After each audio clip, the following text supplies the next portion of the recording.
Well, hello there, you beautiful, beautiful people. It's Friday, TFI Friday, or TGIF Friday, TFGDH Friday.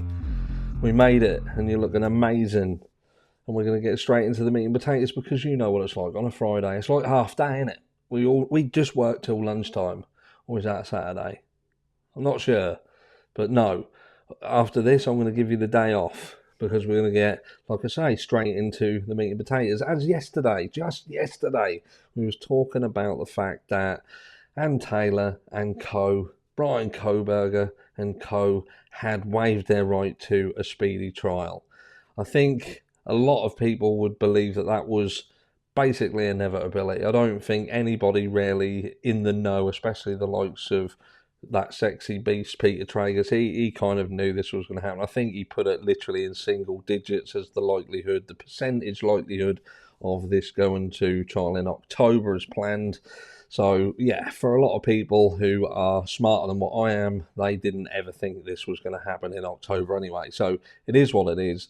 But I think a lot of people's hearts kind of sank. I can imagine the family's hearts sank as they contemplated whether this was going to then start going off into the future and years down the line before any form of justice was served.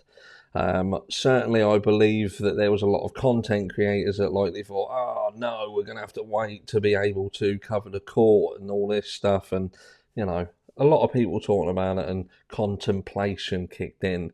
But straight after the fact that they had filed a waiver of their speedy trial rights, they came in and went balls deep in the dismissal again, where Ann Taylor and co have filed for the second time a motion to dismiss the indictment. And we're going to have a quick look through the documentation and look at it together. It's not something that we have done for a little while, so I thought I'd treat you. It's Friday, and it's nice change. So here we go. Here is the documentation. So this is, I'm not going to read all of it because some of it is really, really boring.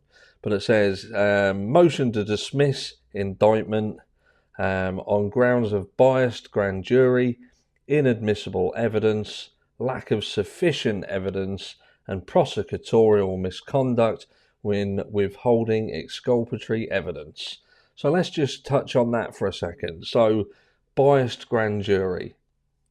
I feel that that is actually highly likely, and that's not to mention the other issues that have been raised on other platforms regarding some, I think one of the jurors, it's been said, and I don't know the truth behind it, that they themselves had criminal record. I think someone else had tagged that English wasn't their first language. They didn't really understand what was going on. It was like Mr. Bean had been walked in and they were like, just sign there. And yeah, someone else hadn't even ticked the box, so they probably didn't even know what day of the week it was. We've got a lack of sufficient evidence. Now, hold on a second, because what I'm going to say here is the bone of contention for a lot of people is this evidence of what we've seen in the public eye versus what people believe there is behind closed doors. Oh, you haven't seen everything. You're an idiot if you think that you've seen everything. We're the public and there's a load of stuff in a cupboard in an office somewhere that's going to get brought out. It doesn't look like it, does it? It doesn't look like it. This lack of evidence. This is a legal filing from the defence saying, basically, it would appear that what they're saying is we have what the public have, because there isn't anymore. And that, what you've given us, isn't enough evidence to put us here. Where we are today, with Mr. Kohberger sitting down, looking down the barrel of a gun, there isn't enough to justify that. And that's what you have to do. You have to justify us being here. And you do so by us saying, can you explain what we're doing here and what you're using in terms of evidence against my client so we can build a case and come back with an argument, and that's a fair trial. But this seems to be that what you've seen is all there is. So out of what we've seen and all there is, the biggest thing is the knife sheath and the DNA. That's the damning stuff. That's what people would say is damning. And they don't want to give that information over. It's like saying, well, we've only really got this, and this bit here, we can't give you a lot of the information, and we're going to do whatever we can to try and block you having it. And there becomes a time where the defence counsel is going to get a little bit hacked off of it, I can imagine. They're getting a little bit frustrated because they're saying, we need to see what you've got, and you just keep saying, well, we don't have it. And now I think she's just had enough. But anyway, so we continue. Let's continue. So it now comes Bryan C. Kohberger through his attorneys of record and files a motion to dismiss indictment on grounds of a biased grand jury, inadmissible evidence, lack of sufficient evidence, and prosecutorial misconduct by withholding exculpatory evidence. Could be a nod back to Bethany Funk's situation just before the hearing that should have, the prelim, before that was sideswiped and went to the biased grand jury, potentially. Could be a nod to that, or it could be a nod to the fact that they believe that there's exculpatory evidence contained amongst the DNA situation, like the fact that we have a fruit of the poisonous tree scenario bubbling around in the background because the information that they got was illegally obtained through using databases that law enforcement shouldn't have legally have access to, and so on and so forth. And that's why they don't want to give any of the information over. But that's just me spitballing. That's just what I believe as a potential. This motion is based on the state's various violations during the grand jury pursuant to Idaho Code 19 to 1001 et sec.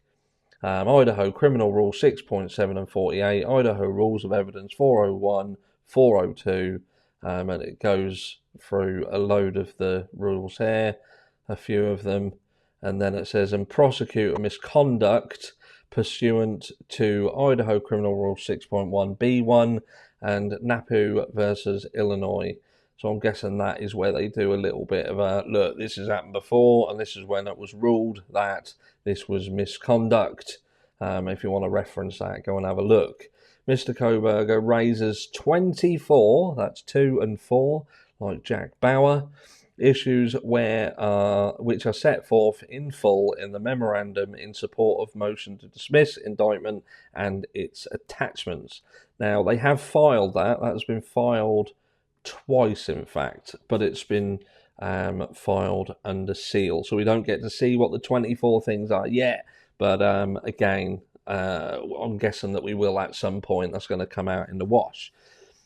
But that's where we are. So we have a waiver of speedy trial rights, but straight after, like a rebound back into the back of the net, we have Ann Taylor saying, look, we want out. We want to get out of here. Unless you can bring something to the table that says why we're here and start giving us stuff, we want out. Because what we've got and what you're showing us so far, it just ain't enough. And what you're now doing is wasting my client's time and holding him here without enough evidence to do so. Let me know what you think down below. Have a fantastic Friday, and I will catch you all in the next one.